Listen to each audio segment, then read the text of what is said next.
আসসালামু আলাইকুম। শিক্ষার্থী বন্ধুরা, কেমন আছো তোমরা? নিশ্চয়ই ভালো আছো এবং নিয়মিত পাঠাভ্যাস করছো। আমরা আমাদের শিক্ষাক্রমের দ্বিতীয় অংশ শুরু করেছি। তোমরা নিয়মিত পাঠ আলোচনায় অংশগ্রহণ করবে এবং পাঠের আলোকে পড়াটা শিখে ফেলবে। আমাদের প্রত্যাশা তোমাদের শিক্ষা যেন গঠনমূলক এবং যথার্থ হয়।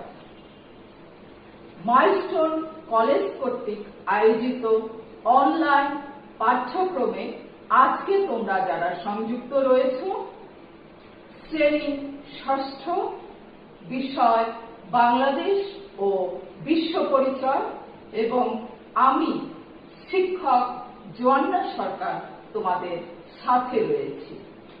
আমাদের আজকের ক্লাস নং 28। শিক্ষার্থী বন্ধুরা, আজকে আমরা আলোচনা করব অধ্যায় দ্বিতীয়, যার শিরোনাম হল বাংলাদেশ ও বিশ্ব সভ্যতা। আমরা অধ্যায় দ্বিতীয় বা অধ্যায় 2 হতে আজকে আলোচনা করব পাঠ 2, যার শিরোনাম হল ওয়ারী বটেশ্বর। আমরা আলোচনা করব পাঠ 3, যার শিরোনাম হল মহাস্থানগড় বা পুন্ড্রনগর।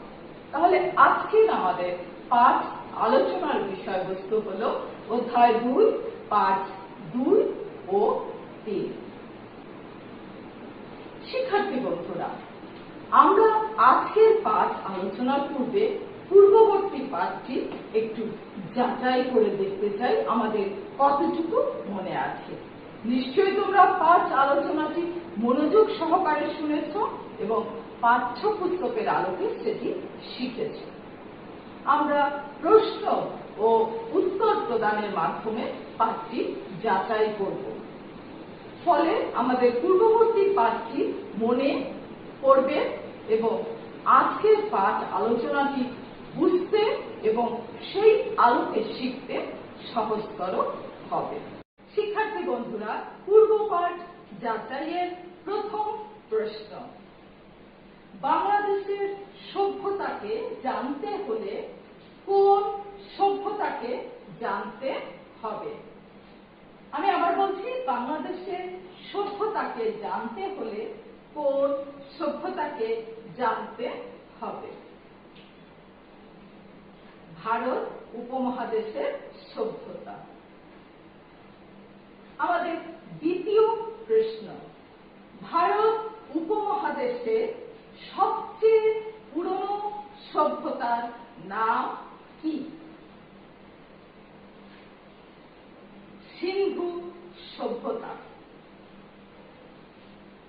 আমাদের তৃতীয় প্রশ্ন: কত খ্রিস্টপূর্বাব্দে সিন্ধু সভ্যতা হারিয়ে যায়?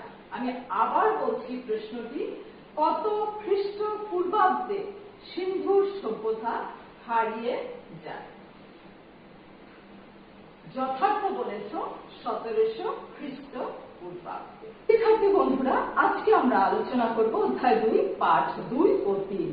তাহলে আজকের আলোচনা হতে আমরা যা শিখতে পারব বা আমাদের আজকের শিক্ষণ ফল: বাংলাদেশের ওয়ারী বটেশ্বর নগর সভ্যতা বর্ণনা করতে পারব। নগর সভ্যতা হিসাবে মহাস্থানগড় পুন্ড্রনগরের নিদর্শন ব্যাখ্যা করতে পারব। বাংলাদেশের সভ্যতা, সংস্কৃতি ও ঐতিহ্য সম্পর্কে নির্দেশ করতে পারব। এই হলো আজকের আমাদের শিখন ফল। শিক্ষার্থী বন্ধুরা, তাহলে আজকের পাঠ আলোচনায় আমরা অংশগ্রহণ করি। তোমরা ঝটপট তোমাদের নোটবুকটি খোলো, হাতে কলম নাও এবং পাঠ্যপুস্তকটি পাশে খুলে রাখো। তাহলে পড়া বুঝতে এবং পাঠ্যপুস্তকের আলোকে শিখতে সহজতর হবে। বাংলাদেশের ওয়ারী বটেশ্বর এবং মহাস্থানগড় ভারত উপমহাদেশের দ্বিতীয় নগর সভ্যতার নিদর্শন। যা ছিল ইউরোপের গ্রিক ও রোমান সভ্যতার সমসাময়িক। পাঠ 2, যার শিরোনাম কুয়ারি বটেশ্বর। কুয়ারি বটেশ্বর সম্পর্কে আমরা পরিচিতি লাভ করি। বিভাগ ঢাকা, জেলা নরসিংদী, উপজেলা বেলাব, গ্রাম হচ্ছে কুয়ারি ও বটেশ্বর, অর্থাৎ দুইটি গ্রাম। অবস্থিত হচ্ছে প্রাচীন ব্রহ্মপুত্র নদীর তীরে। সময়কাল 2500 বা 2500 বছর পূর্বে। আমরা কতগুলো কুয়ারি বটেশ্বরের চিত্র বা ছবি দেখতে পাচ্ছি। শিক্ষার্থী বন্ধুরা, কুয়ারি বটেশ্বর ছিল নগর সভ্যতার নগর কেন্দ্র, কিন্তু সভ্যতাটি ধ্বংস হয়ে মাটির নিচে চাপা পড়ে। জমি চাষ, গর্ত খনন ও গৃহস্থালী কাজে মাটি ব্যবহারের ফলে সভ্যতাটি মাটির উপরের দিকে চলে আসে।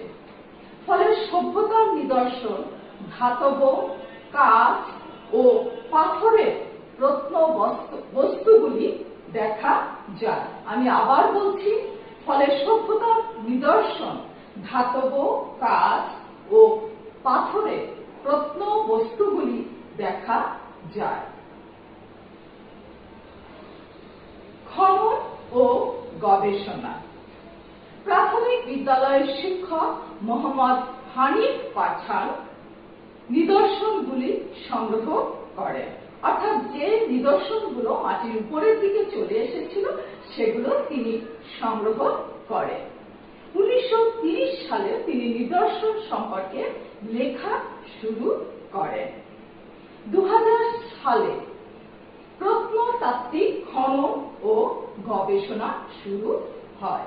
ফলে বাংলাদেশের সভ্যতার ইতিহাস সমৃদ্ধতর হয়।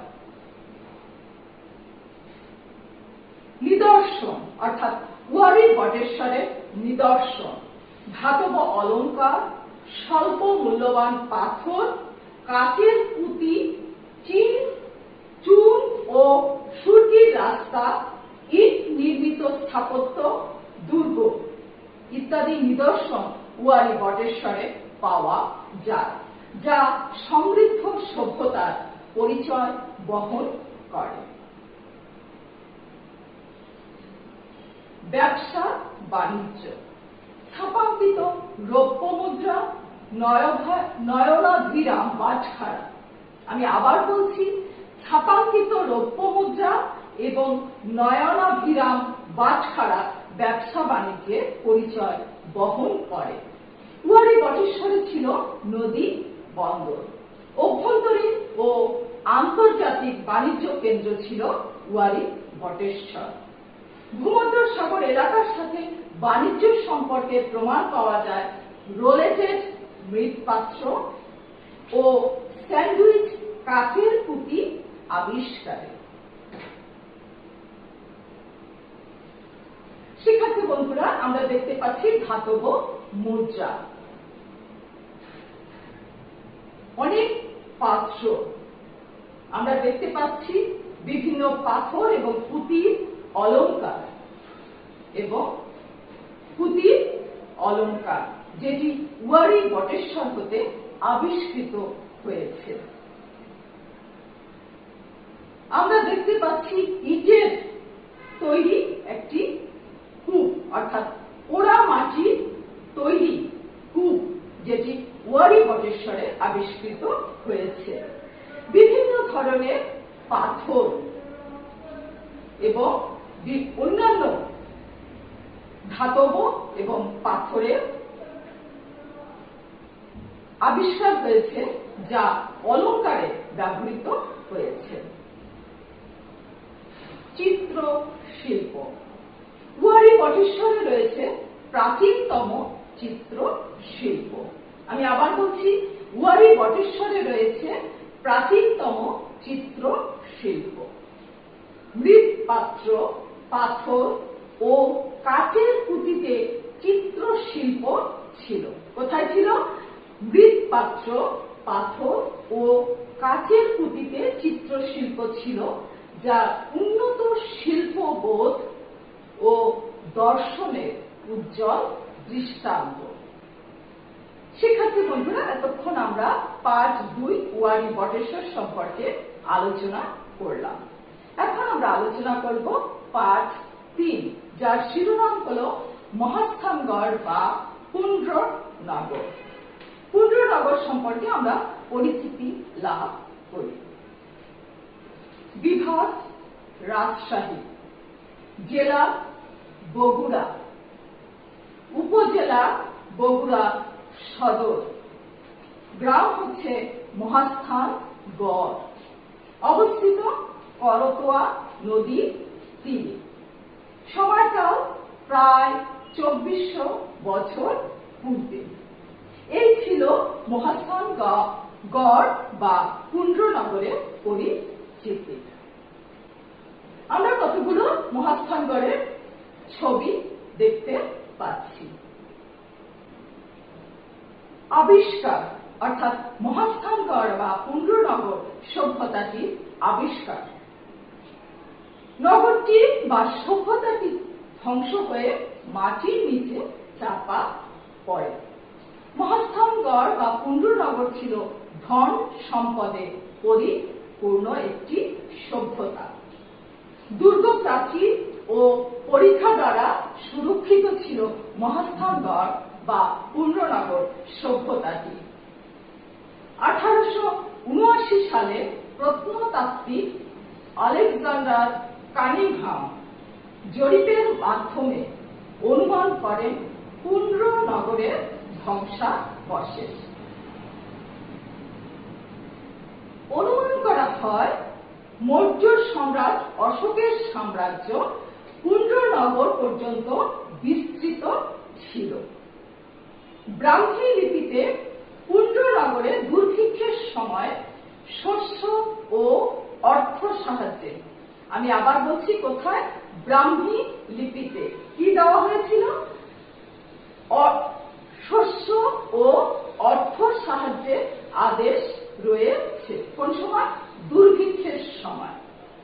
সুদিনের সময় অর্থাৎ যখন দুর্ভিক্ষ শেষ হয়ে আবার সুদিন ফিরে আসবে, তখন তাই বলছে সুদিনের সময় প্রজা সাধারণ রাষ্ট্রের কোষাগারে সেসব আবার ফেরত দেবে। অর্থাৎ তাদের দুর্ভিক্ষের সময় যা দেওয়া হয়েছিল সেটি আবার তারা রাষ্ট্রীয় কোষাগারে ফেরত দেবে।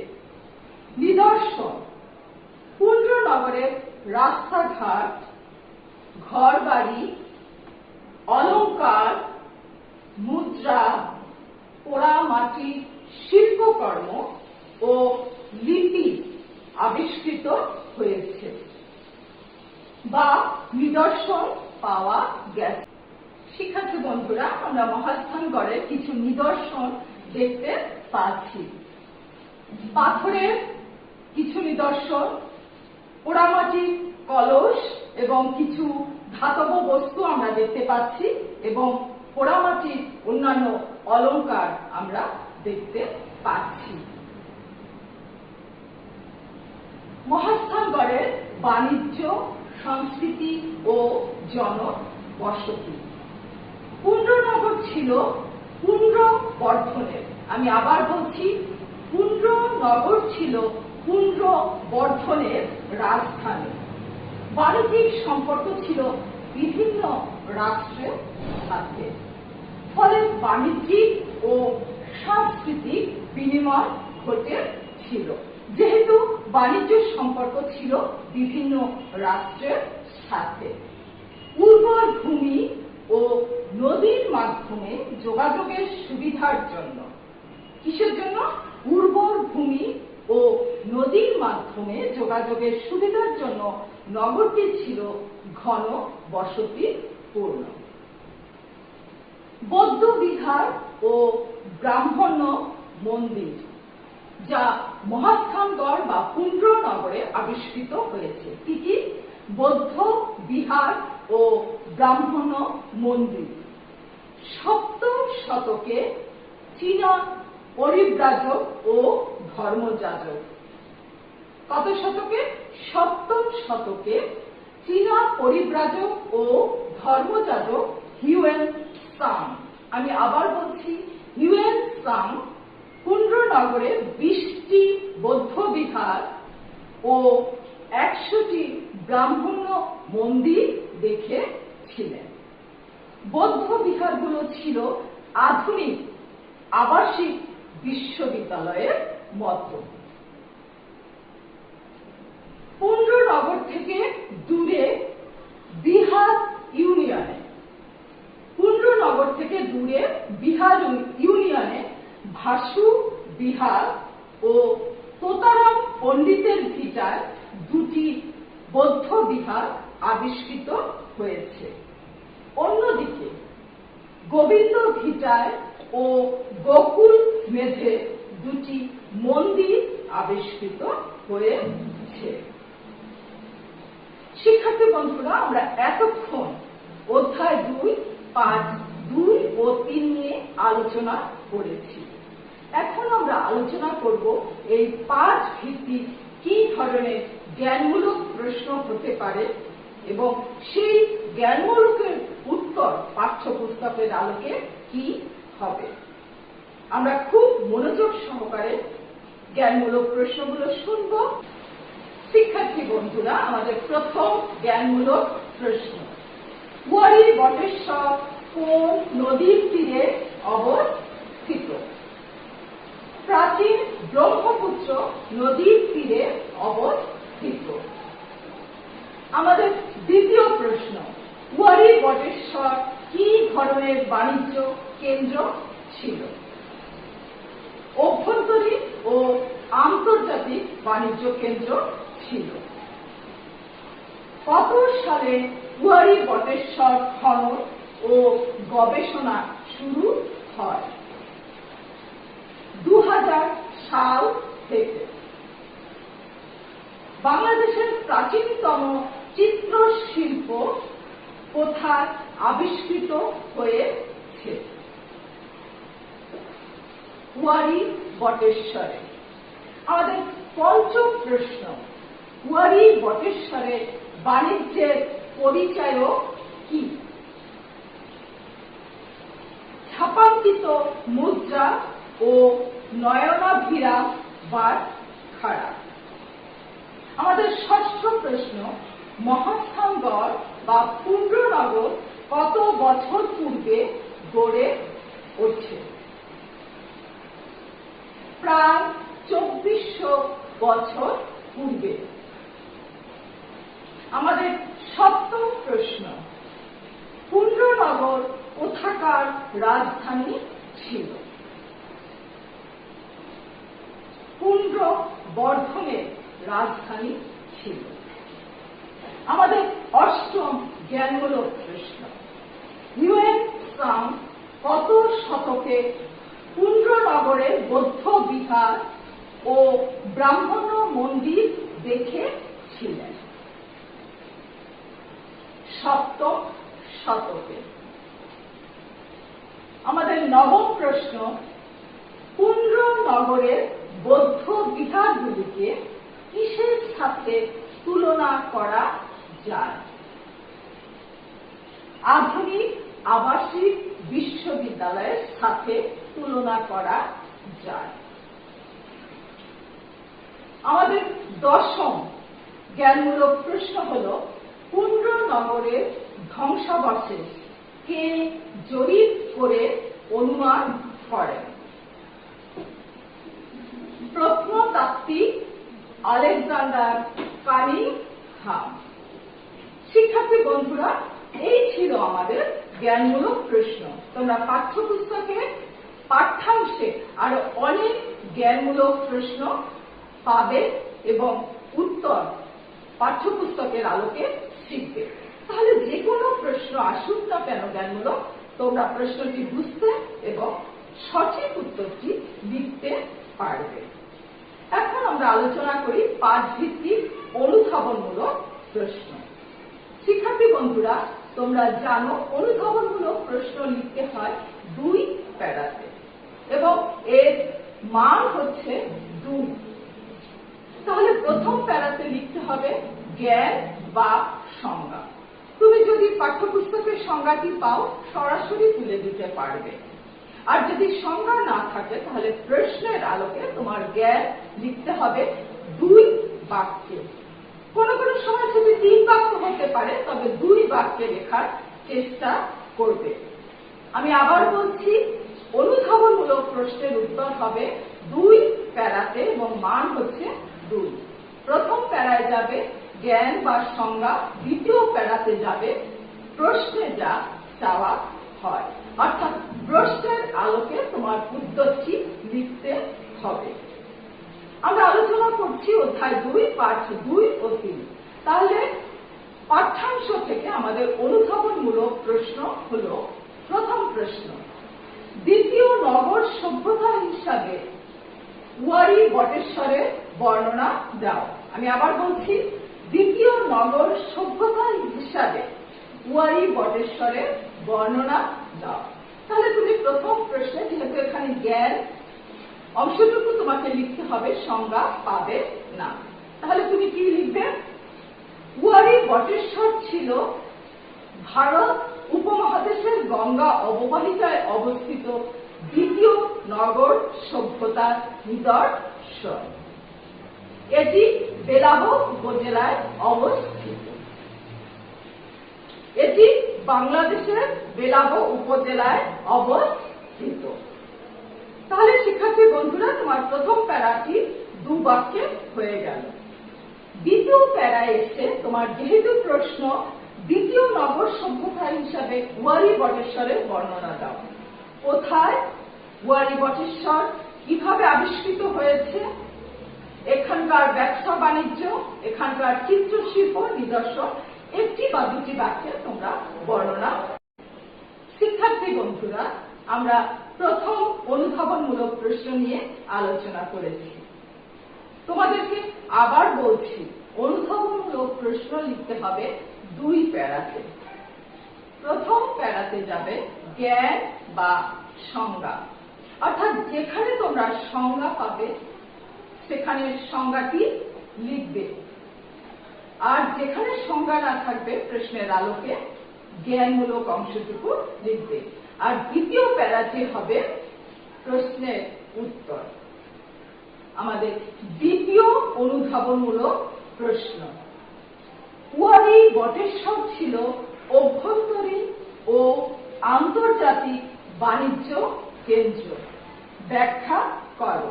এভাবে তোমাদের ইনভার্টেড কমার মধ্যে প্রশ্ন দিয়ে দেওয়া হবে এবং তা ব্যাখ্যা করতে বলা হবে। তাহলে তুমি প্রথম প্যারাতে লিখবে জ্ঞানমূলক অংশ, কারণ এখানে কোনো সংজ্ঞা নেই। তাহলে কি লিখবে তুমি? ওয়ারী বটেশ্বর ছিল বাংলাদেশের প্রাচীনতম একটি সভ্যতা। এটি ছিল নরসিংদী জেলায় অবস্থিত। দ্বিতীয় প্যারায় এসে তুমি অভ্যন্তরীণ ও আন্তর্জাতিক বাণিজ্য সম্পর্কে লিখবে। অভ্যন্তরীণ মানে ভিতরে যে বাণিজ্য হতো, অর্থাৎ ওয়ারী বটেশ্বরের ভিতরকার বাণিজ্য, আর আন্তর্জাতিক হচ্ছে দেশের বাইরে যে বাণিজ্য হতো। তোমরা জানো এটি ছিল নগর কেন্দ্রিক সভ্যতা এবং নদীর তীরে অবস্থিত। তাহলে তোমরা সেটি তোমার পাঠ্যপুস্তকের দ্বিতীয় প্যারাতে, অর্থাৎ পার্ট 2 এর দ্বিতীয় প্যারাতে তুমি অভ্যন্তরীণ ও আন্তর্জাতিক বাণিজ্য কেন্দ্র হিসাবে যা লেখা আছে সেটি উল্লেখ করবে।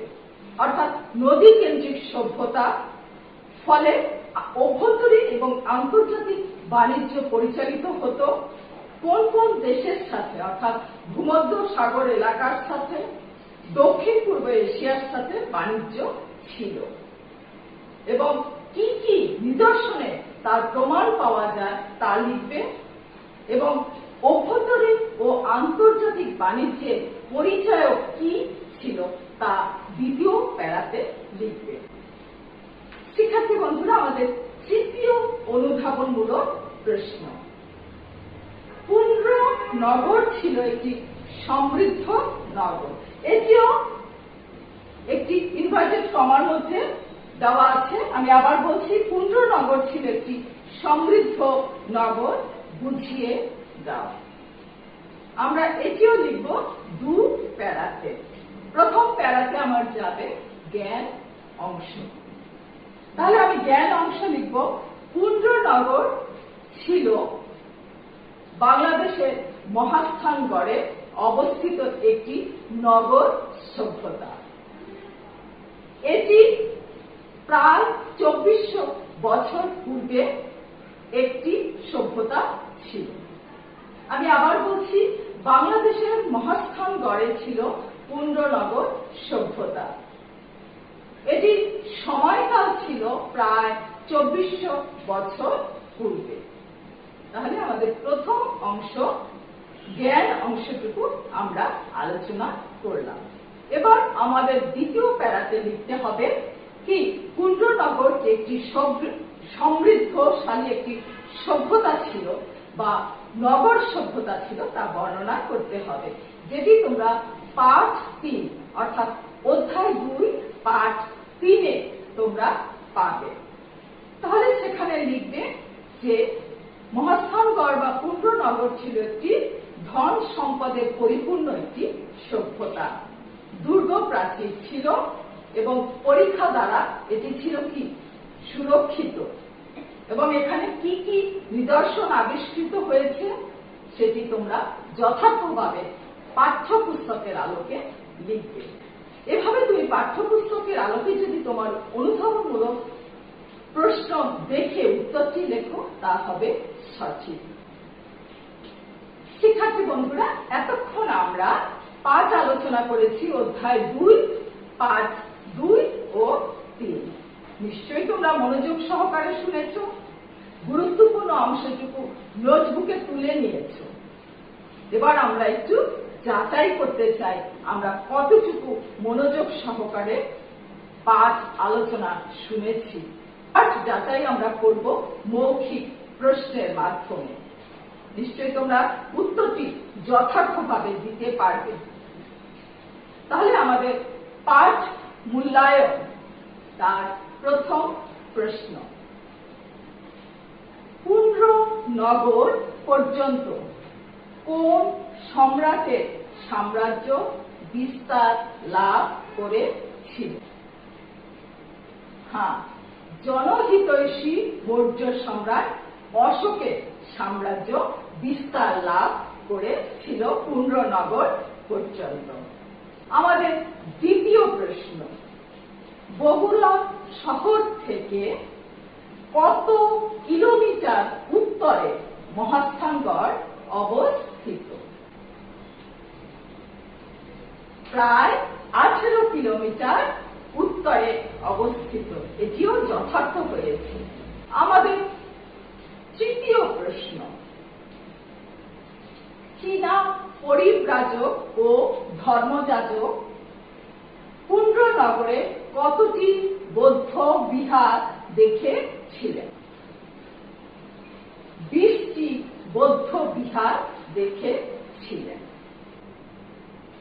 শিক্ষার্থী বন্ধুরা, আজকে তোমরা যা শিখবে, তোমরা শিখবে অধ্যায় 2, পাঠ 2 ও 3। আমি আবার বলছি, তোমরা শিখবে অধ্যায় 2, পাঠ 2 ও 3। ফলে তোমাদের আজকের আলোচনাটি যথার্থ হবে এবং মনে থাকবে। সকলে খুব ভালো থাকো, মনোযোগ সহকারে পড়াশোনা করো। ধন্যবাদ সকলকে।